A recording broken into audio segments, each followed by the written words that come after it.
Hello, Mr. Barnett and classmates. My name is Norma Flores. I am a senior in my last semester before I graduate with a bachelor's in education. The reason why I would love to teach kindergarten students is because I worked as an instructional aide for 8 years in kinder and I absolutely loved it. Children get very excited when they learn new things, they explore, they discover, they use their little hands, and kinders are really like little sponges. I work as an attendance clerk at a school where pre-COVID I would get to interact quite often with students.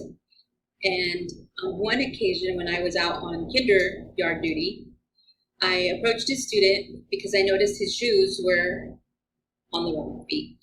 And so I approached him and I said, "Honey, can I help you put your shoes on the right feet?"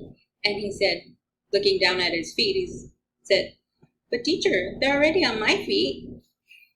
So as kinder students see things in a very unique and different way, and I love working with them. I look forward to this math class. I look forward to learning to teach virtually because this is what's needed right now and technology is very big.